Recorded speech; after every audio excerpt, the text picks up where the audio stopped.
በመጨረሻም እሸቱ መለሰ ዝምታውን ሰብሯል። ከረጅም ጊዜ ውጣ ውረድ መነሳትና መውደቅ በኋላ 31 ሰራተኞቹን ለማባረር መገደዱን ይፋ ያደረገ ሲሆን ከዚህ ከባድ ውሳኔ በኋላም የህዝብ እርዳታ እንደሚያስፈልገው አደባባይ ወጥቶ ጥሪ አቅርቧል። ይህ ጥሪው ግን በማህበራዊ ሚዲያው ዘንድ ልዩ ልዩ ስሜቶችን አጭሯል። በአንድ በኩል ከባድ ትችቶች እየተሰነዘሩበት ሲሆን፣ በሌላ በኩል ደግሞ ድጋፋቸውን የገለጹ አድናቆታቸውን የቸሩትና አይዞህ የሚሉ በርካታ ማበረታቻዎችን ተመልክተናል። በዚህ ዝግጅታችን የእሸቱ መለሰን ውሳኔ መነሻና የተፈጠረውን የህዝብ ምላሽ ዘርዝረን እንመለከተዋለን። በሁለተኛው መርሃ ግብራችን ደግሞ በዚህ ሰሞን የማህበራዊ ሚዲያውን አየር ሙሉ በሙሉ የተቆጣጠረችውን የቪኪ ጉዳይ እንመለከታለን። ቪኪ የተባለችው ቆንጅዬ ሀበሻ ጉዳይ በጣም አነጋጋሪ ሆኗል። በኒውዮርክ ከተማ የምትኖረውና የባለስልጣን ልጅ ናት በሚል ስሟ በስፋት እየተነሳ የሚገኘው ይህቺ ቆንጆ ኢትዮጵያዊት አሁንም ቢሆን የብዙዎችን ቀልብ ስባ ትገኛለች። የጉዳዩ መነጋገሪያነት አልበረደም። ይልቁንም በየዕለቱ አዳዲስና ወሳኝ ጥያቄዎች እየተነሱበት ይገኛል። ለመሆኑ እውነታው ምንድነው? ጥርጣሬው እስከ የት መጣ? የሚሰኙ ጥያቄዎችን እናጠራለን። በእሸቱ መለሰ ጉዳይ እንጀምር። በኢትዮጵያ የበይነመረብ መገናኛ ብዙሃን ታሪክ ውስጥ በርካታ ተከታዮችን ማፍራት የቻለው የዱንኪቲዩብ መስራችና ስቂኝ ተዋናዩ እሸቱ መለሰ በበጀት እጥረት ምክንያት 31 ሰራተኞቹን ለማሰናበትና ተቋሙንም ለመዝጋት መገደዱን ይፋ ማድረጉ በህብረተሰቡ ዘንድ ሰፊ የመነጋገሪያ አጀንዳ ሆኗል። የክስተት ተራ ድርጅት የፋይናንስ እጥረት ወሬ ከመሆን አልፎ የአገሪቱን የመረጃ መረብ ምጣኔ ሀብት፣ የተቋማት አመራር፣ የበጎ አድራጎት ስራዎች ወሰንና የህዝብ አስተያየት መዋዠቅን በግልጽ ያሳየ የዜና ክስተት ሆኖ ተመዝግቧል። እሸቱ ከአዳማ ከተማ የተነሳና ከጎጃም ጋር የዘር ግንኙነት ያለው ሲሆን በአዲስ አበባ ዩኒቨርሲቲ በቲያትር ጥበባት ትምህርት ክፍል በከፍተኛ ማዕረግ ተመርቆ የወጣ ቢሆንም ከተመረቀ በኋላ ወዲያውኑ የስራ ዕድል ባለማግኘቱ የመኪና ማደሻ ረዳትና በካልዲስ ቡና ቤት አስተናጋጅ ሆኖ ሰርቷል። ከጊዜ በኋላ በጥብቅ ቁጠባ ካከማቻት 75,000 ብር ተነስቶ የምስል መቅረጫ መሳሪያ በመከራየት በጄቲቪ ጣዝማማር በየኛ ሬዲዮ ፕሮግራም እና ከ3 ሚሊዮን በላይ ተከታዮችን ባፈራበት ዶንኪቲዩብ ከፍተኛ ስኬትን ተጎናጽፏል። ይህ ተቋም አሁን ላይ ለችግር መጋለጡ የበርካታ ሰዎችን ትኩረት የሳበው አዝናኝ ፕሮግራሞችን በማቅረብ ብቻ ሳይሆን በበርካታ ምስኪኖች ህይወት ላይ አዎንታዊ ለውጥ ያመጣ የበጎ አድራጎት ማዕከል በመሆኑ ነው።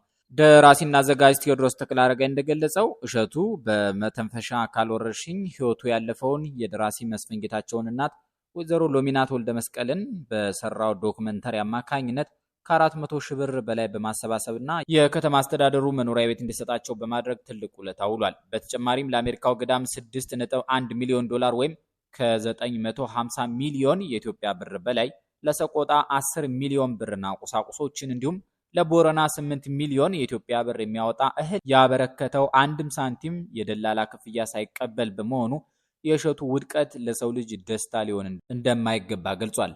አስተያየት ሰጪዋ ጽዮን ታምራትም እሸቱ ተቋሙን ከምንም ተነስቶ ዋጋ ከፍሎበት እዚህ ያደረሰው በመሆኑ ውሳኔው በሰብአዊነትና በጋራ ግንዛቤ ሊታይ እንደሚገባው ገልጻለች። በሌላ በኩል የአጋጣሚ ለንግድ ስራ አመራር ትልቅ ትምህርት የሚሰጥ መሆኑን ተንታኞች አመላክታሉ። የፋይናንስ ተንታኙ ፍራውል ሀበሻም እሸቱ ከ8 ዓመታት በፊት አነስተኛ ገቢ ባገኘበት ወቅት እንኳን ስራ አስኪያጅ ቀጥሮ የሚከፍል ራዕይ የነበረው መሆኑን በማስታወስ በርካታ ቋሚ ሰራተኞችን መቅጠር ከፍተኛ ወጪ የሚጠይቅ በመሆኑ ይህ ወቅት ለእሸቱ የሽግግር ወቅት እንደሚሆን ገልጿል። በዚህ አጀንዳ ዙሪያ ፍጹም ተቃራኒና ጠንካራ ሂስ የሚያቀርቡ ወገኖች ደግሞ ድርጊቱን የትኩረት መሳቢያና ድራማ አድርገው ይገልጹታል። ልዑል ሚኬ በተሰኘ የፌስቡክ ገጽ የተጠቀሙት ሰው ሲሞግቱ ተቋሙ ከበይነመረብ ማሰራጫው ብቻ በዓመት እስከ 200,000 ዶላር የሚያበረክት በመሆኑ ዋናው ችግሩ የገንዘብ እጦት ሳይሆን የትኩረት ጥማት ነው ብለዋል። አክለውም በህፃናት ዝግጅቶች ላይ የሚከናወኑ ነገሮች የስነ ልቦና ብዝበዛ ጥያቄ የሚያስነሱ መሆናቸውን እና በቅርቡ በባምቢ ሀበሻና በቆላ ድባ ዝግጅቶች ላይ እውነተኛ ማንነቱ ተጋልጧል ሲሉ ይሞግታሉ። በተመሳሳይ መልኩ ነባስታይል እና ኃይለ መስቀል ጸጋ የተባሉ ጸሐፊዎች እሸቱ ቀደም ሲል ለብዙ ወጣቶች በክፍያ በበይነመረብ ገንዘብ አሰራር፣ የምስል ቅንብርና ሰው ሰራሽ አስተውሎት አጠቃቀም ላይ ስልጠና ይሰጥ እንደነበር በማስታወስ እነዚህን ሰራተኞቹን ለምን የራሳቸውን ማሰራጫ መስመር እንዲከፍቱ አላሰለጠናቸውም ሲሉ በምጸት ጠይቀዋል። ኤርሚያስ በጋሻው ገሰሰ ደግሞ የህዝቡ የኑሮ ውድነት ትግልና የእሸቱ ጥሪ ቢነጻጸሩም የእምነት ልዩነት ያለው አንድ በጎ አድራጊ የ50,000 ብር ድጋፍ ማድረጉ የእውነተኛ ሰብአዊነትን ጥልቀት ያሳየ አጋጣሚ መሆኑን ገልጿል። ሌላው የሰሞኑ ትልቅ አጀንዳ ከኒውዮርክ ጎዳናዎች የተነሳው የቪኪ ቃለመጠይቅ ነው። በቅርቡ በኒውዮርክ ከተማ ጎዳናዎች ላይ የተደረገ አንድ አጭር ተንቀሳቃሽ ቃለመጠይቅ የኢትዮጵያን የማህበራዊ ሚዲያ መድረኮች በእጅጉ አናውጦ አልፏል። ቪኪ በሚል ስም ራሷን ያስተዋወቀችውና ወደ አሜሪካ ከመጣች 2 ዓመታት ገደማ እንደሆናት የተናገረችው ወጣት በወር ከ35,000 እስከ 40,000 ዶላር ወጪ አድርጋለሁ። ምንም አይነት ስራም የለኝም ማለቷ የበርካቶችን ቁጣና ጥያቄ ቀስቅሷል። የወጣቷ ምላሽ በማህበራዊ ሚዲያ ላይ ከፍተኛ ቁጣን የጫረው አሁን ባለው የምንዛሬ ተመን ወራዊ ወጪዋ ከ6.4 ሚሊዮን የኢትዮጵያ ብር በላይ በመሆኑ ነው። በከፍተኛ የዋጋ ግሽበትና የኑሮ ውድነት ውስጥ የሚገኘው የኢትዮጵያ ሕዝብ ጉዳዩን የገዢው ስርዓትና የኦሊጋርኮች ቤተሰብ የህዝብን ሀብት በመዝረፍ በውጭ ሀገር በቅንጦት ይኖራሉ የሚል ጥልቅ እምነት ስላለው ጉዳዩን የሀብት ምዝመራ ማሳያ አድርጎ ተቀብሎታል። በዚያችው ወጣቷ በምትኖርበት ኒውዮርክ ከተማ የከተማው ከንቲባ ዞህራን ማምዳኒ ከግብር በኋላ ወደ እጃቸው የሚገባው ወርሃዊ ደሞዝ 13,500 ዶላር ብቻ ነው። ምንም ስራ የሌላት ወጣት ወርሃዊ ወጪ የከተማዋን መሪ ህጋዊ ደሞዝ ወደ 3 እጥፍ መጠጋቱ ህዝባዊ ምሬቱን አበራክቶታል።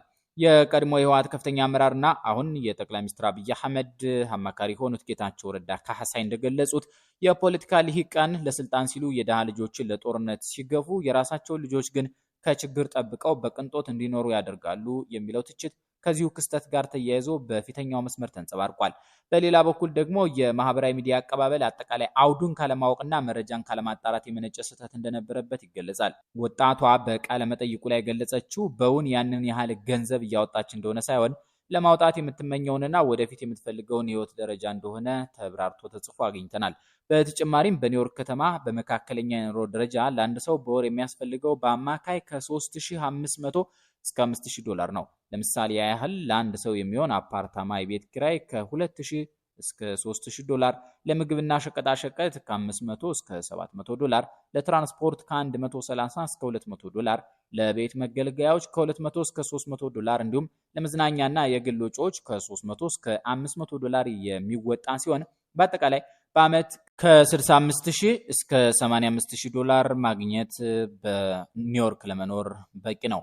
እንዲህ ያሉ አጀንዳዎች ሲነሱ የኢትዮጵያ መሪዎች ልጆች የግል ህይወትና ፖለቲካ ተጽዕኖ በህዝብ ዘንድ በሰፊው መነጋገሪያ መሆናቸው አልቀረም። ለምሳሌ ጠቅላይ ሚኒስትር አብይ አህመድ የ3 ሴት ልጆችና የሚሊዮን አባት ሲሆኑ የመጀመሪያ ልጃቸው ዲቦራህ በአሁኑ ወቅት በአሜሪካ የምትገኝ እንደሆነ መረጃዎች ያሳያሉ። በአንድ ወቅት በደሴ ከተማ ጠቅላይ ሚኒስትር አብይ አህመድ ከህዝቡ ጋር ለመዛመድ ተጠቅመውባት ነበር።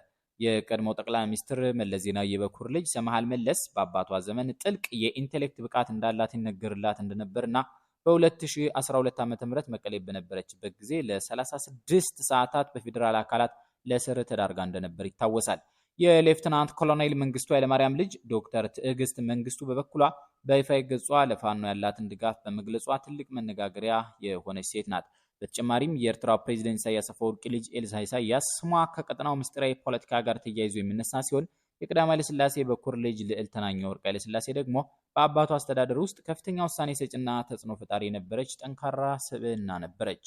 እኒህን ልጆች ከግምት ውስጥ በማስገባት ሰሞነኛዋን የኒውዮርክ ዝነኛ ልጅ ጉዳይ መመልከት ይቻላል። የዛሬውን ዝግጅታችን ልንጨርሰው ዳርዳር እያልን ነው። በአጠቃላይ በዶንኪ ቲዩብ ዙሪያ የተከሰተው ወቅታዊ ውዝግብ በመረጃ መረብ ላይ ለሚገነቡ ተቋማት ዘላቂነት፣ የፋይናንስ አስተዳደርና የህዝብ ተጠያቂነት ትልቅ ትምህርት አስተላልፏል። በሌላ በኩል ደግሞ በኒውዮርክ ከተማ የተደረገው አጭር የጎዳና ቃለ መጠይቅ በዲጂታል ሚዲያው ዘመን መረጃዎች ሳይጣሩ እንዴት በፍጥነት ወደ ትልቅ የፖለቲካ ቁጣና ማህበራዊ ንቅናቄ ሊያድጉ እንደሚችሉ እያነሱ ጉዳዩን እንደገና እንመልከተው የሚሉ አካላትን ጉዳይ አንጸባርቀናል። በተጨማሪም የህዝቡ ፈጣን ምላሽ በአገሪቱ ባለው የኑሮ ውድነት በፍትሃዊ የሀብት ክፍፍል እጦትና በመዋቅራዊ ሙስና ላይ ያለው ጥልቅ ምሬት ምን ያህል ተከቦ እንደሚገኝ ያመለክታል። ስለነዚህ ሁለቱ አጀንዳዎች እርስዎ ምን እንደሚያስቡ ይጻፉልን። አስተያየቶን በአስተያየት መስጫው ላይ ቢያስቀምጡልን እናነባለን። እንዲህ አይነት ዝግጅቶች ይዘን እስከምንመለስ ለአሁኑ ሰላም ይስጥልን።